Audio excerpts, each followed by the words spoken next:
Magandang araw sa ating mga masugid na tagapakinig ng Kadiliman Diaries.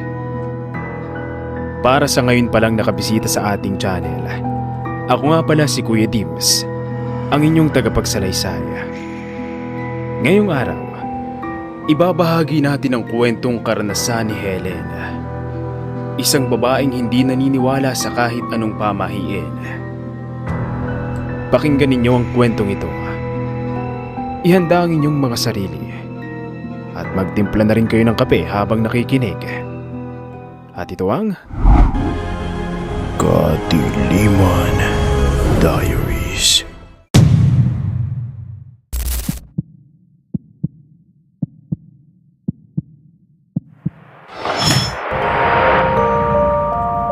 Magandang araw Kuya Dims at sa mga nakikinig dito sa inyong channel.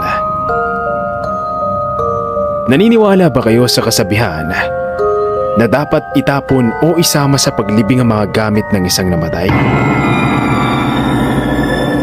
Ako po si Helen. Isa ako sa mga bagong listeners dito sa inyong channel.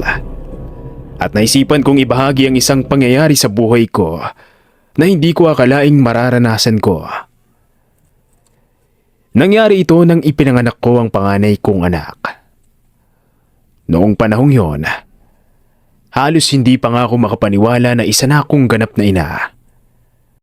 Kasama ko ang asawa kong si Adrian at pareho kaming sabik na makita at makasama ang anak namin.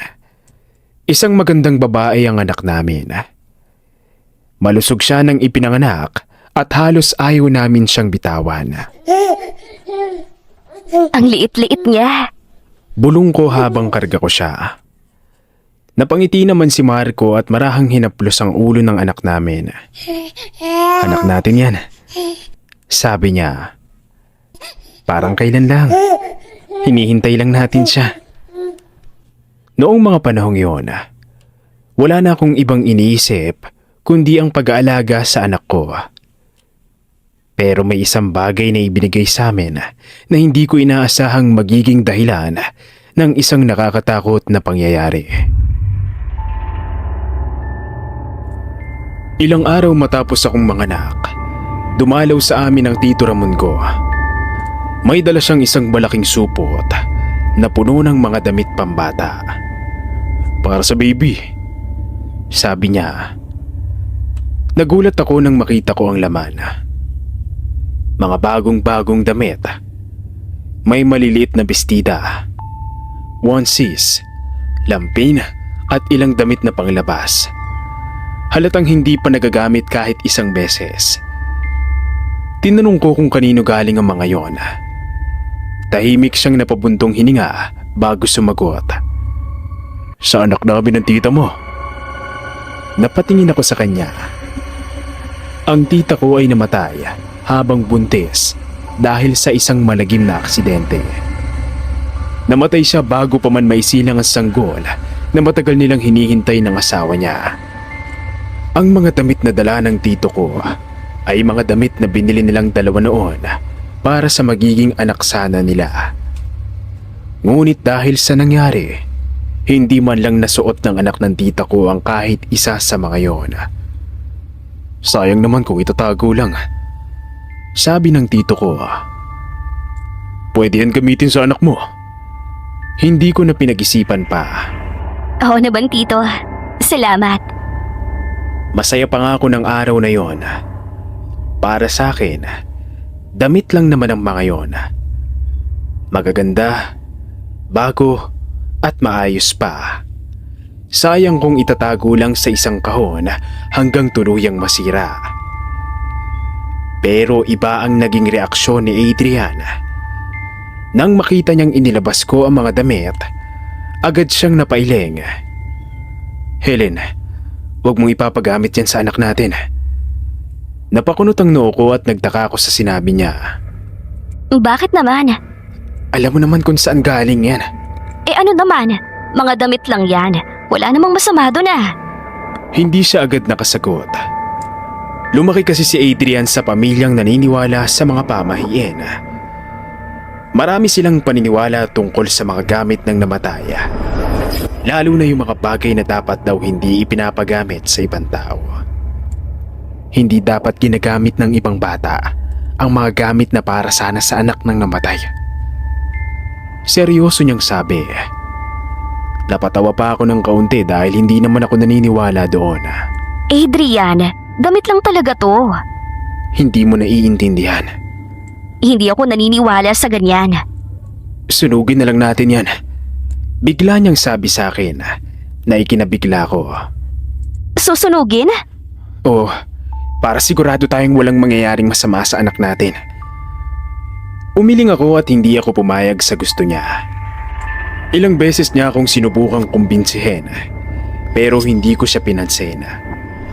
Para sa akin, wala namang masamang mangyayari.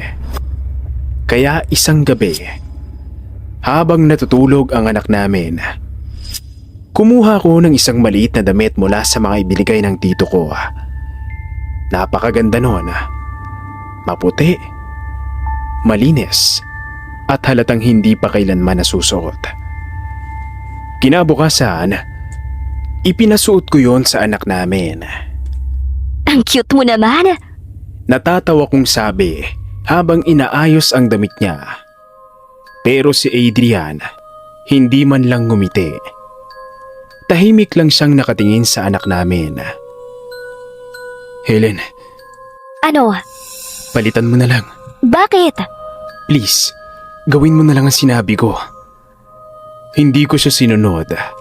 Dahil para sa akin noon, wala akong nakikitang dahilan para matakot. Hanggang sa ilang oras lang ang lumipas, biglang nagbago ang lagay ng anak namin. Noong una, akala ko inaantok lang siya. Pero nang hawakan ko ang noo niya, sobrang init niya. Ang taas ng lagnat niya. Agad naming isinugod ang anak namin sa ospital. Halos hindi na ako makahinga sa sobrang kaba habang hawak ko siya. Matapos siyang masuri at magamot, unti-unti ring bumuti ang kalagayan niya. Sobrang laking ginhawa ang naramdaman ko nang sabihin ng doktor na pwede na kaming umuwi basta patuloy naming babantayan ang kondisyon niya. Pero habang nasa sasakyan kami pa uwi, hindi nagsasalita si Adrian. Tahimik lang siyang nakatingin sa anak namin. At alam kong may iniisip siya. Yun ay ang damit na bigay ni Tito. Pagdating namin sa bahay, pinatulog namin ang anak namin. Maya-maya, nakatulog na rin si Adrian sa tabi niya. Ako naman, nanatiling gising. Hindi ko alam kung bakit. Pero parang may kung anong kaba sa dibdib ko ng oras na yon. Kaya tumayo ako at lumapit sa kuna ng anak namin. Tahimik ang buong kwarto. Tinitigan ko ang anak ko na mahimbing na natutulog. Hanggang sa bigla kong napansin ang laylayan ng suot niyang damit. Parang may maliit na kamay na humawak dito. Kaya agad akong napakurap. 3 segundo akong hindi kumalawa. Dahan-dahan akong yumuko para tignan yon. Pero nang tignan ko ng mabuti, wala naman. At doon ako unang nakaramdam ng takot. Makalipas ang ilang araw, tuluyan ang naging maayos ang kalagayan ng anak namin. Wala na siyang lagnat. Bumalik na rin ang sigla niya at gaya ng dati, iyak ng iyak kapag gutom. Tapos biglang tatahan kapag karga ko na. Kaya kahit papano, nakahinga ako ng maluwag. Para sa akin, nagkataon lang talaga ang lahat. Siguro nagkataon lang na nagkasakit siya noong araw na sinutan ko siya ng damit na bigay ni Tito Ramon. Pero hindi ganoon ang tingin ni Adrian. Isang gabi, habang pinapanood namin ang anak namin na natutulog, bigla siyang nagsalita. Helen, hindi pa rin ako komportable sa damit na yun na bigay ni Tito Ramon. Napabuntong hininga ako. Adrian, gumaling na siya. Hindi ibig sabihin nun na wala nang mangyayari. Eh, ano bang gusto mong mangyari? Sunugin natin lahat ng damit? Kung kinakailangan, oo. Napatingin ako sa kanya. Hindi ko talaga maintindihan kung bakit pinapalaki mo to. Tumayo siya at lumapit sa kuna. Hindi mo ba nararamdaman? Simula nang gamitin natin yung mga gamit na yun. Parang may kung anong mali. Wala namang mali, Adrian. Pamahiin lang yan. Doon na kami unang nagkaroon ng malaking pagtatalo tungkol sa bagay na yon. Hindi naman kami sanay magtaasan ng boses. Pero nung gabing yon, pareho kaming hindi nagpatalo sa isa't isa. Sinabi niya na hindi siya komportable dahil pakiramdam niya may mangyayaring hindi maganda.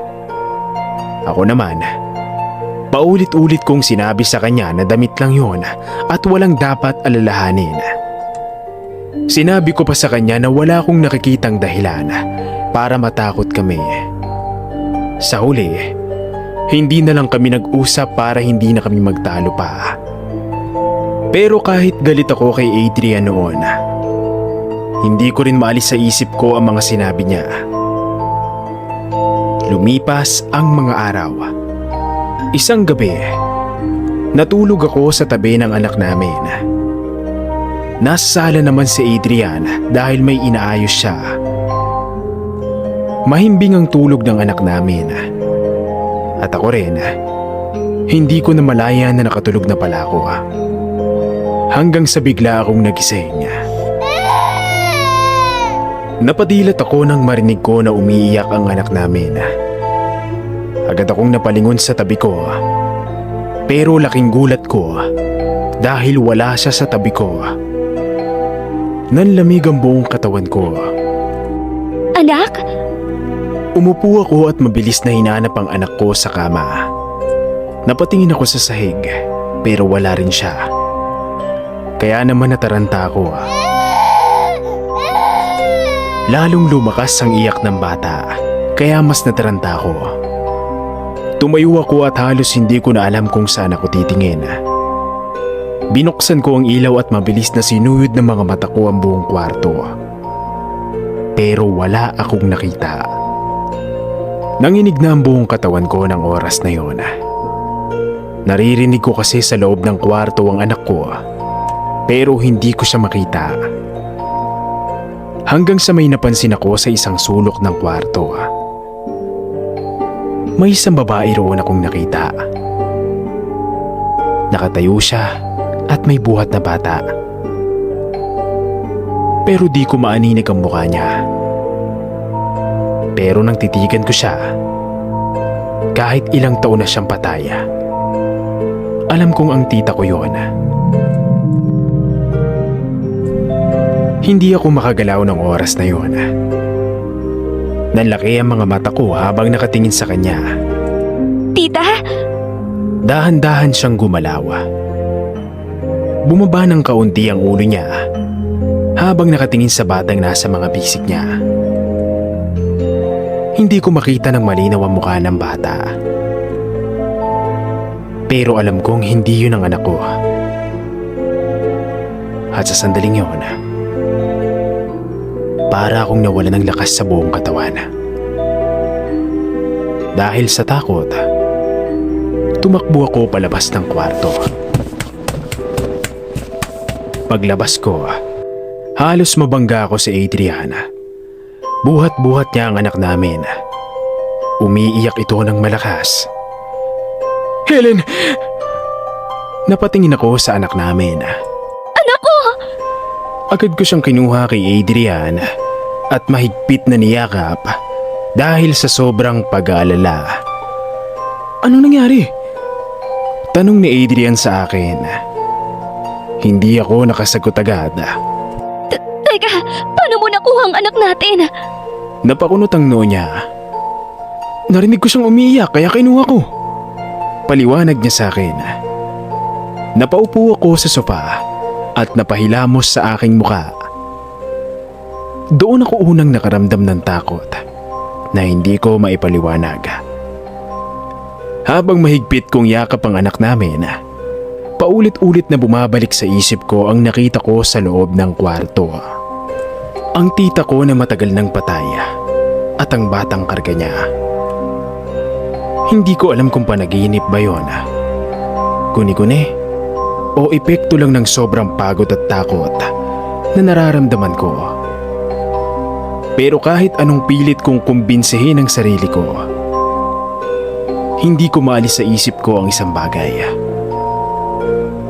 Suot ng anak ko ang damit na galing sa tita ko. Napatingin ako sa anak namin na sa oras na yon ay tahimik na nakasandal sa dibdib ko. Helen, tawag sa akin ang asawa ko. Napalingon ako kay Adrian. Okay ka lang ba?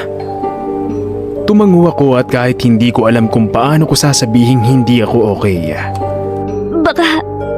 Baka nanaginip lang ako. Nauutal na sabi ko sa kanya.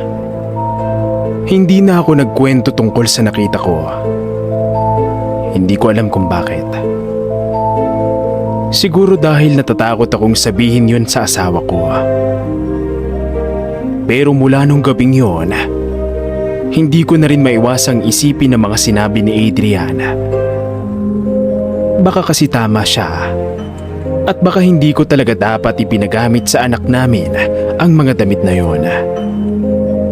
Pero kahit may agam-agam na sa loob ko, pinilit ko pa rin yun na isang tabi. Ayokong paniwalaan na may kung anong masamang bagay na konektado sa mga damit na ibinigay sa amin. Lumipas ang ilang araw. Patuloy ang normal naming buhay. Inaalagaan namin ang anak namin. Pinapakain, pinapaliguan at pinapatulog. Pero sa tuwing nakikita ko ang mga damit na galing kay Tito Ramon, hindi ko na maiwasang makaramdam ng kaba. Hanggang isang gabi, nasa kusina ako at naguhugas ng mga pinggan habang si Adrian naman ay nasa sala. Tahimik ang buong bahay. Habang naguhugas, bigla akong may narinig na iyak. Napahinto ako sa paghugas dahil alam kong iyak yun ang anak ko. Agad kong pinatay ang gripo at nagpunas ng kamay. Mabilis akong pumunta sa kwarto. Pero pagpasok ko roon, napahinto ako. Nasa kuna ang isang sanggol. Umiiyak ito habang kumakawag ang maliliit nitong kamay. Pero nanlamig ang buong katawan ko. Dahil hindi yun ang anak ko. Kaya dahil sa takot, napaatras ako. Hindi ko maipaliwanag kung bakit iba ang batang nasa kuna. Pero pareho ang iyak. Pareho ang laki. Pero alam kong hindi yun ang anak ko. Mabilis akong lumapit sa kuna. Pero habang papalapit ako, lalong lumalakas ang iyak ng sanggol. Hindi ko na alam ang gagawin ko ng oras na yon. Nanginginig ang mga kamay ko. Bigla akong nakaramdam ng matinding hilo. Pakiramdam ko ay umiikot ang paligid. Pagkatapos noon, wala na akong maalala dahil nawalan na ako ng malay. Nang magising ako, unang naramdaman ko ang sakit ng ulo ko.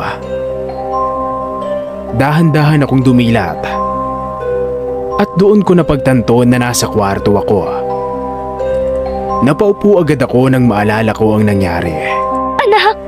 Agad akong tumayo kahit nanghihina pa ang katawan ko.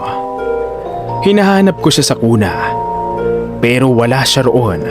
Adrian!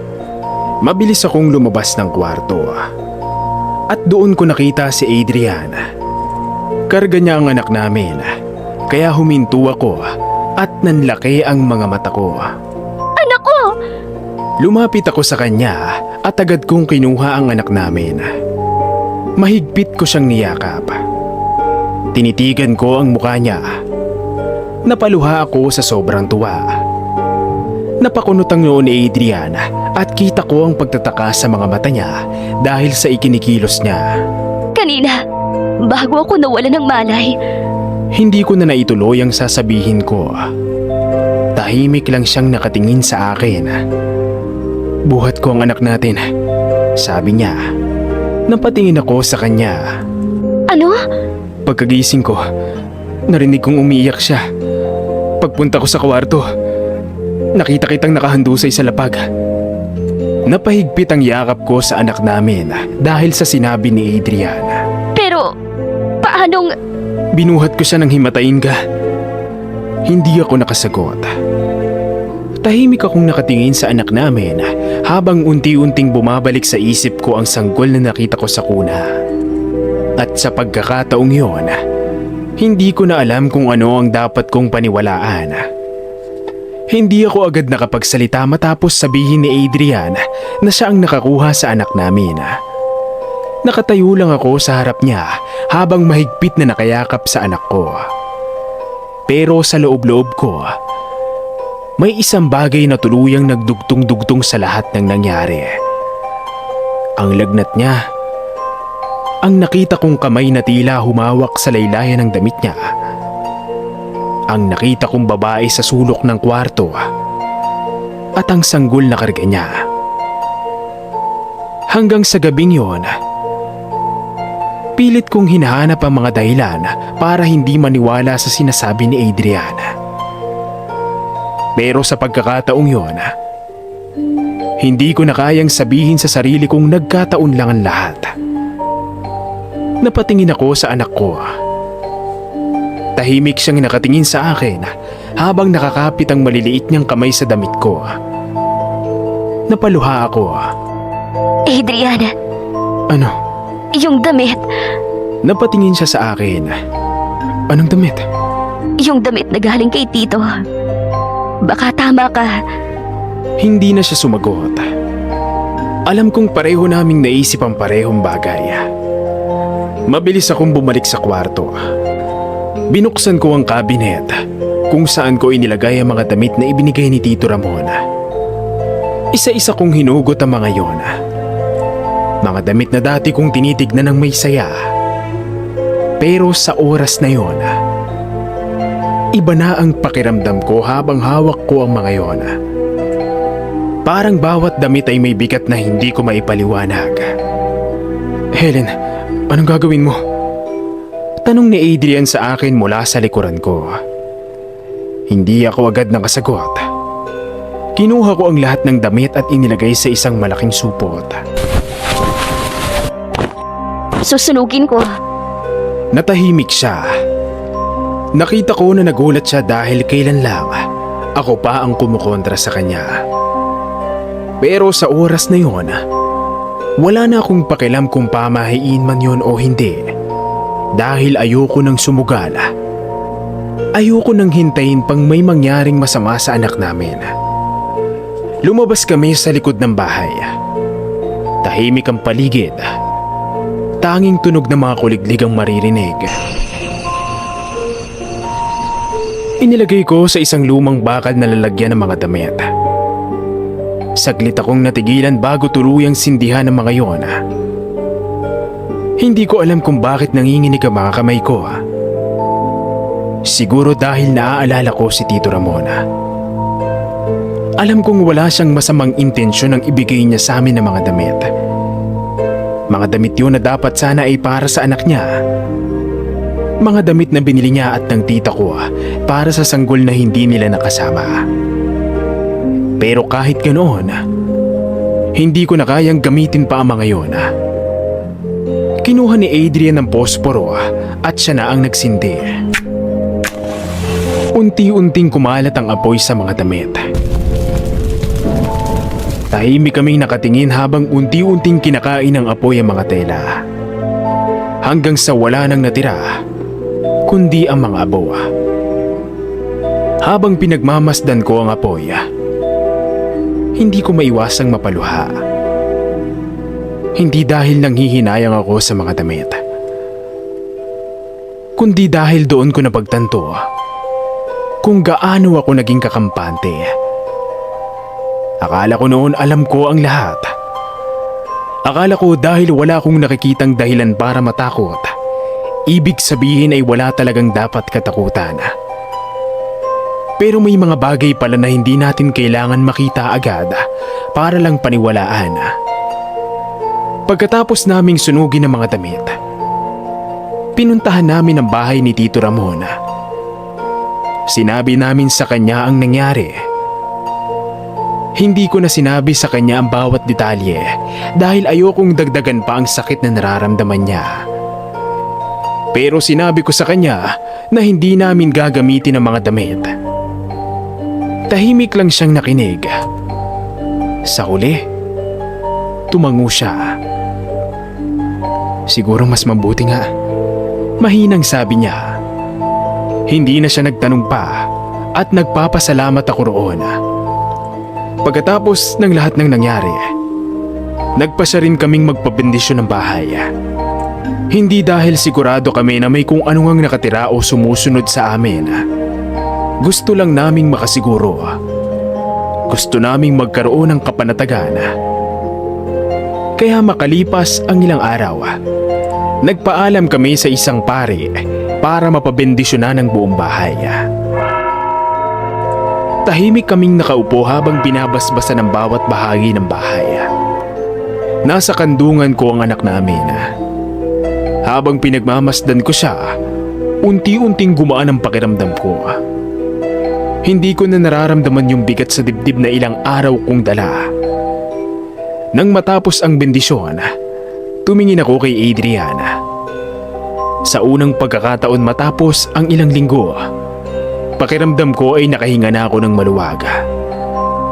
Lumipas ang mga araw, wala nang kakaibang nangyari. Wala nang mga iyak na hindi namin mahanapan ng dahilan. Wala nang mga aninong nakikita sa sulok ng kwarto. Wala nang mga pagkakataong pakiramdam ko ay may ibang presensya sa paligid namin. At higit sa lahat, hindi na muling nagkasakit ng ganoon ang anak namin. Lumalaki siya ng malusog. Habang lumilipas sa mga taon, unti-unti kong nakalimutan ang takot na naramdaman ko noong mga gabing yon. Hindi ko alam kung totoo ba talaga ang nakita ko. Hindi ko rin alam kung may koneksyon nga ba talaga ang mga damit sa lahat ng nangyari. Pero isang bagay ang natutunan ko. May mga bagay na hindi natin dapat basta-basta minamaliit dahil lamang hindi natin naiintindihan. Minsan, mas mabuting makinig, mas mabuting maging maingat. At higit sa lahat, huwag nating isantabi ang kutob kapag may bagay na paulit-ulit na nagpapakita na may mali. Ngayon, mas malaki na ang anak namin. Malusog, masayahin, at puno ng buhay. Kapag nakikita ko siyang tumatakbo sa harap namin, hindi ko maiwasang maalala ang gabing muntik na siyang mawala sa akin. At nagpapasalamat ako sa Diyos dahil hindi yun nangyari. Hindi ko na kailanman nakita ang babaeng yon. Hindi ko na rin nakita ang sanggol na nasa mga bisig niya. At sana, manatili na lamang yung isang alaala na hindi ko na kailangang balikan. Dahil sa huli, naging maayos din ang lahat. At bilang isang ina, yun lang naman ang pinakamahalaga sa akin. Ang makitang ligtas ang anak ko. At sa wakas, nakakatulog na kami ng payapa. At doon na nagtapos ang lahat. Maraming salamat Kuya Dim sa pagbabasa ng aking kwento. Thank you so much sa pagbabasa ng aking kwento. More power po sa inyong channel and God bless you all. At dyan nagtatapos ang nakakakilabot at puno ng aral na karanasan ng ating kababayan. Maraming salamat kay Helen sa pagtitiwala at pagbabahagi ng iyong personal na kwento rito sa ating channel. Isang napakalaking paalala ang iniwan ng iyong karanasan para sa ating lahat, lalo na sa mga bagong magulang. Mga ka-diaries, napakatindi ng pinagdaanan ng pamilya ni Helen at ng kanyang asawang si Adrian. Akala natin noong una, simpleng pamahiin at lumang paniniwala lang ang tungkol sa paggamit ng mga damit na para sana sa pumanaw na sanggol. Pero ipinaalala sa atin ng kwentong ito na may mga bagay sa mundo na hindi man natin ganap na nauunawaan.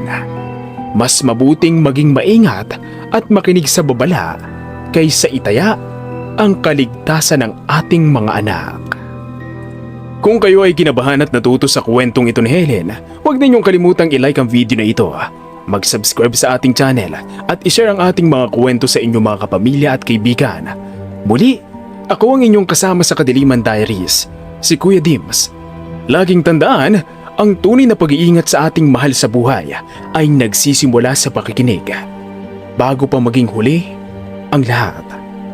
Hanggang susunod na kwentuhan dito sa Kadiliman Diaries, isang mapagpalang gabi sa inyong lahat.